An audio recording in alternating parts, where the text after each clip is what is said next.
আমার নাম রনি। আমি পাবনা জেলার একটি গ্রাম থেকে বলছি। যেই ঘটনাটি বলতে যাচ্ছি সেটি আমার এবং আমার পরিবারের সাথে ঘটে যায়। ঘটনার সূত্রপাত গত ডিসেম্বরের 11 তারিখ। পারিবারিক সমস্যার কারণে আমার ফুপু ও তার পরিবার আমাদের সাথেই থাকতেন। প্রথম ঘটনাটি আমার ফুফাতো ভাইয়ের সাথে হয়। আমার ফুফাতো ভাই বেশ ধার্মিক মানুষ। প্রতিদিনের মতোই বিকেল বেলা কাজ শেষ করে নামাজ পড়ে বাসায় খেতে আসে এবং আমার ভাবি তাকে খেতে দেয়। কিন্তু ভাইয়া না খেয়ে শুয়ে থাকে একদিন। আমার ভাবি তখন বলে, কি হলো, খাওয়া বাদ দিয়ে শুয়ে আছো কেন? তখন ভাইয়া বলে, ভালো লাগছে না, বুকে ব্যথা করছে। ভাবি আর কিছু বললেন না, কিন্তু কিছুক্ষণ পর ভাইয়া চিৎকার করতে থাকে আর বলে, বুকের ব্যথায় মরে গেলাম। এই বলে কেমন যেন উদ্ভট আচরণ করতে থাকে। নিঃশ্বাস নিতে পারছিল না, অনেক ছটফট করছিল। মনে হচ্ছিল কেউ একজন তার নিঃশ্বাসটা চেপে ধরে রেখেছে। সঙ্গে সঙ্গে আমাকে ডাক্তার ডাকতে বলে। আমি তাড়াতাড়ি করে ডাক্তার ডাকতে চাই। কিছুক্ষণ পরে আমি যখন ডাক্তার নিয়ে আসি তখন দেখি ভাইয়ার অবস্থা আরো বেশি খারাপ। ডাক্তার ভাইয়াকে দেখতে থাকে, কিন্তু লাভ হয় না। কিছুক্ষণ পর ডাক্তার বলে, রোগীর অবস্থা খুবই খারাপ, তাড়াতাড়ি ভালো কোনো হাসপাতালে নিয়ে যান। ডাক্তারের কথা মতো হাসপাতালে নিয়ে যাওয়ার জন্য গাড়ি আসে। হাসপাতালের উদ্দেশ্যে ভাইয়াকে গাড়িতে তোলা হয়। গাড়িতে তোলার পর ভাইয়া আমার ভাবিকে উদ্দেশ্য করে বলে, আসুরা, তুই আর আমারে বাঁচাইতে পারলি না। আমরা দেরি না করে রওনা হয়ে যাই। গাড়ি করে যাওয়ার পথে কিছুটা দূরে গিয়ে আমাদের গাড়িটা অ্যাক্সিডেন্ট করে। পরে আমরা আরেকটা গাড়ি নিই। কিছুটা পথ যাওয়ার পর ভাইয়ার কেমন যেন চোখ উল্টে যায় এবং বড় বড় নিঃশ্বাস নিতে থাকে। হঠাৎ করে ভাইয়ার নিঃশ্বাস নেওয়া বন্ধ হয়ে যায় এবং ভাইয়া ওখানেই মারা যায়। তারপরেও ভাইয়াকে হাসপাতালে নিয়ে যাওয়া হয়, ডাক্তার দেখানো হয়। তখন ডাক্তার বলে, রোগী অনেক আগেই মারা গেছে। কিছুক্ষণ পর আমরা ভাইয়াকে বাড়িতে নিয়ে আসি। ভাইয়াকে গাড়ি থেকে নামিয়ে বাড়ির একটা নারকেল গাছের নিচে রাখা হয়। বাড়ির সবাই অনেক কান্নাকাটি করতে থাকে। ভাইয়ার এই মৃত্যু কেউই মেনে নিতে পারছিলেন না। তখন সবকিছুই ঠিক ছিল। আমার এক চাচাতো ভাই ছবি তুলতে গিয়েছিল, সাথে আমিও গেলাম। আমি 2টা ছবি তুললাম, সবই ঠিক ছিল। কিন্তু কিছুক্ষণ পর আমি যখন ছবি দুটো দেখি, একটা ছবিতে দেখতে পেলাম ভাইয়ার মুখ দিয়ে একটা কালো ধোঁয়ার মতো কি যেন বের হচ্ছে। অন্য ছবিটি ঠিকই আছে। আমি ছবিটা 2-1জনকে দেখালাম এবং তাদের নিজেদের তোলা ছবিও দেখলাম, ঠিকই ছিল। এই নিয়ে আমি আর কোনো কথা বললাম না, চিন্তা করা বাদ দিলাম। পরে ভাইয়াকে গোসল করিয়ে সারা রাত বাড়িতেই রাখা হয়।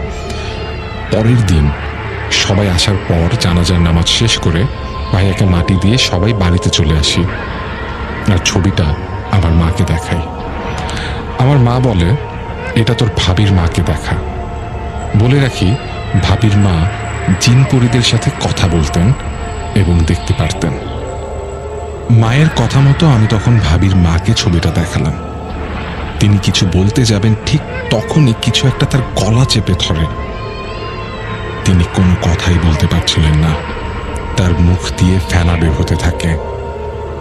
তার কিছুক্ষণ পর তিনি ঠিক হয়ে যান, কিন্তু তিনি কথা বলতে শুরু করেন পুরুষের মতো গলায়। কথা বলার সময় তিনি বলেন, এই ছবি তুলছে কে, তাকে নিয়ে আয় আমার কাছে, আমি মেরে ফেলব। এবং আমাকে অনেক বকাবাজি করতে থাকে। আমার মা তখন আমাকে ঘরে নিয়ে ঘর বন্ধ করে দেয়। পরে আমার মা তাড়াতাড়ি করে তার কাছে যায় এবং বলে, আমার ছেলেকে আপনি মাফ করে দেন, ছোট মানুষ বুঝতে পারেনি ছবিটা তুলে ফেলেছে। এরকম অনেক কিছু বলার পর সেই জিনটা বলে, ঠিক আছে, এবারের মতো ক্ষমা করে দিলাম। ভাবির মায়ের ওপর থাকা জিনটা যাওয়ার সময় বলে যায়, তোদের বাড়ির রাস্তা ভালো না, আমরা চলাচল করতে পারি না, আমাদের অনেক অসুবিধা হয়। তোরা যদি তাড়াতাড়ি রাস্তা বের করে না দিস তাহলে একটারে তো খাইছি, আরো খাবো। এই বলে চলে যায়। ভাবির মা তখন জ্ঞান হারিয়ে শুয়ে পড়ে। কিছুক্ষণ পরে যখন জ্ঞান ফেরে তখন বলে ওই কালো ধোঁয়াটাই তোমার ভাইকে মেরে ফেলেছে, আর আমাকে সতর্ক করে দেয় এরকম কাজ যেন আর কোনো দিন না করি। কিন্তু আমি তো ইচ্ছে করে করিনি। পরের দিন সন্ধ্যার সময় আমি নামাজ পড়ে বাড়ি ফিরছিলাম। আমাদের বাড়ি থেকে মসজিদ বেশি দূরে নয়, সেজন্য মসজিদেই গিয়েছিলাম। ফেরার সময় কিছুটা পথ আসার পর আমি একটা গন্ধ পাই। গন্ধটা এমন ছিল যে মরা মানুষের গা দিয়ে যেরকম গন্ধ বের হয় সেই রকম, অনেকটা আতর গোলাপ জলের মতন। আমি অনেক ভয় পেয়ে যাই। কোনো দিকে না তাকিয়ে সোজা বাড়ির দিকে দৌড়ে চলে আসি। পরে মাকে সবকিছু খুলে বলি। মা আমার সাথে রাস্তায় একই রকম হয়েছে। আমার কথা শুনে মা অনেক ভয় পেয়ে যায়। পরে এটা আবার আমার মা ভাবির মায়ের কাছে বলে। তিনি তখন কিছু বলেননি। সবাই রাতে বারান্দায় বসে আছে, অনেক রাত হয়ে গেছে। তখন ভাবির মায়ের সামনে একটা জিন আসে। ভাবির মা আমার সাথে ঘটে যাওয়া রাস্তার ওই কথাগুলো বলে। ওই জিনটা তখন বলে, ওই গন্ধটা আমার গা দিয়ে বের হচ্ছিল। তখন আমি ওর পিছু পিছু যাচ্ছিলাম। আমি ওকে ধরতে চাচ্ছিলাম কিন্তু পারিনি। ধরতে পারলে ওকে মেরেই ফেলতাম। ও এই ছবি তুলেছে কেন? ওর এত সাহস? পরে ভাবির মা আমার মায়ের কাছে সব খুলে বলে। এরকম ঘটনায় আমার মা অনেক কান্নাকাটি করতে থাকে আর বলে, এসব কি হচ্ছে আমাদের সাথে? আমার মা ভাবির মায়ের কাছে বলে, আমার ছেলেকে বাঁচান। ভাবির মা বলে, আমি যতক্ষণ আছি ততক্ষণ কিছুই করতে পারবে না। তারপরে আমাকে আর বাড়ি থেকে বের হতে দিত না। 2-3 দিন পর আমি কিছু নোটস আনার জন্য আমার বন্ধুর বাসায় যাই। আস্তে আস্তে রাত 7টার মতো বেজে যায়। আমি যখন ফিরছিলাম ঠিক ওই জায়গাটিতে এসে আমি আবার গন্ধটা পাই। আমি ভয়ে কাঁপতে থাকি। আমার গলা শুকিয়ে যায়। আমি আল্লাহ আল্লাহ বলে চিৎকার দিয়ে সোজা দৌড় দিই বাড়ির দিকে। আর দৌড় দেওয়ার সময় আমি খেয়াল করি আমার পিছু পিছু একটা কালো ছায়া আসতে থাকে। আমি আরো জোরে দৌড়াতে থাকি। কপাল ভালো যে আমি ভালোভাবেই বাড়িতে চলে আসি। এটা সবাইকে বলার পর ভাবির মা বলে, এইবার আমি দেখছি। পরে তিনি ঘরের মধ্যে গিয়ে ঘর বন্ধ করে দেন, সাথে আমার মাকেও নিয়ে যান। তখন তিনি অন্য একটা জিনকে রাখেন এবং সব ঘটনা বলেন। তখন জিনটা বলে যে ওর পিছু নিয়েছে, সে ওকে এত সহজে ছাড়বে না, কোনো না কোনো ক্ষতি করবে। আর বলে যে আমি একটা গাছ দিয়ে দিচ্ছি, এইটা ওকে নিতে বলিস। আর কিছু নিয়ম কানুন বলে দেয়। পরের দিন আমাকে ওই গাছ দিয়ে তাবিজ বানিয়ে দেয়। তারপর থেকে এখন পর্যন্ত আর কিছু হয়নি। এখন যে ঘটনাটি বলবো সেটি আমাদের গ্রামের মসজিদের ইমাম সাহেবের সাথে ঘটে যাওয়া একটি ঘটনা। সময়টা তখন 2014 সালের ডিসেম্বর মাসের দিকে। শীতের সময় ইমাম সাহেব নতুন জয়েন করেছে। সব কিছুই ভালো মতো চলছে। হঠাৎ একদিন আমাদের গ্রামে একটা পাগল মহিলা আসে। বাজার কেন্দ্রিক মসজিদ হওয়ায় অনেক পাগল আসতো, কিন্তু সেই পাগলটা ছিল অন্যরকম। তিনি কারোর সাথে কথা বলতেন না, নিজে নিজে বিড়বিড় করে কি যেন বলতেন। একদিন পাগলটা মসজিদের সামনে এসে বসে রয়েছে। দুপুর সময় ইমাম সাহেব বারান্দায় বসে খাবার খাচ্ছিলেন। তখন পাগলটা ইমাম সাহেবের কাছে খাবার চাইলে ইমাম সাহেব বলেন, আমি নিজে খাবার পাই না, তোকে কি খাবার দিব? কে জানতো এই একটি কথা তার জীবনে কাল হয়ে দাঁড়াবে। ইমাম সাহেব এই বলে পাগলটাকে তাড়িয়ে দেন। পাগলটা যাওয়ার সময় ইমাম সাহেবকে একটি লাঠি দিয়ে বলে, এই লাঠিটা রেখে দে, তোর কাজে লাগবে। ইমাম সাহেব তার কথায় পাত্তা না দিয়ে রুমে চলে যায়। 10 মিনিট পর এসে দেখে পাগলটা সেখানে নেই, তার লাঠিটা পড়ে আছে। ইমাম সাহেব কৌতূহলবশতই লাঠিটা নিয়ে তার রুমের দিকে যায়।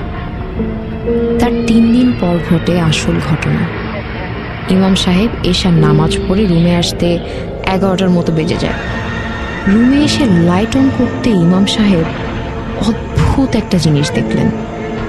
তিনি দেখলেন যে সেই পাগলটা তার রুমে বসে আছে। বিভৎস একটা চেহারা দেখে তার পুরো শরীরটা ঘেমে গেছে।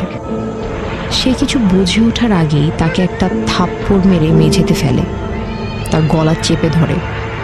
সে কোনোভাবেই তার গলা হতে হাত সরাতে পারছিলেন না। তখন তার মনে পড়ে গেল সেই লাঠিটার কথা। সেই লাঠিটা কোনো মতে হাতে নিয়ে বাড়ি মারতেই পাগলটা অদৃশ্য হয়ে গেল। ইমাম সাহেব যেন জীবন ফিরে পেল। ইমাম সাহেবের মনে পড়ল, আমি তো রুমে তালা লাগিয়ে গিয়েছিলাম, তাহলে পাগলটা কিভাবে তার রুমে আসলো? ঘটনাটা সেখানে শেষ হয়ে গেলে ভালো হতো। সেই রাতে ইমাম সাহেব তার রুমে শুয়ে আছে। ঘড়িতে কত বাজে তার খেয়াল নেই। ঘুম ভেঙে চোখ খুলতেই দেখল তার ঠিক এক হাত উপরে তার দিকে ভয়ানক দৃষ্টি এবং বিভৎস চেহারা নিয়ে সেই মহিলাটা তার দিকে তাকিয়ে আছে। ইমাম সাহেব কিছু বুঝে ওঠার আগেই তার গালে এত জোরে একটা থাপ্পড় মারল যে সাথে সাথে সেন্সলেস হয়ে যায়। তারপর তার কিছুই মনে নেই। ইমাম সাহেব চোখ খুলে দেখতে পায় মসজিদের সভাপতি তার পাশে বসে রয়েছে। কি হয়েছে জানতে চাইলে ইমাম সাহেব সব ঘটনা খুলে বলেন। সভাপতি ইমাম সাহেবকে জানান সে 2 দিন ধরে তার রুমে অচেতন অবস্থায় ছিল। তিনি জানতে পারে তাকে পাওয়া যায় মসজিদের বারান্দায়, কিন্তু তিনি তো তার রুমে ছিলেন। ইমাম সাহেবের প্রচণ্ড জ্বর হয় এবং 1 মাস লাগে সুস্থ হতে। পরে খোঁজ নিয়ে জানতে পারে সেই পাগলটা রোড অ্যাক্সিডেন্টে মারা যায় এবং তারপর ইমাম সাহেব অন্য মসজিদে চাকরি পায় আর সেই মসজিদ ছেড়ে চলে যায়।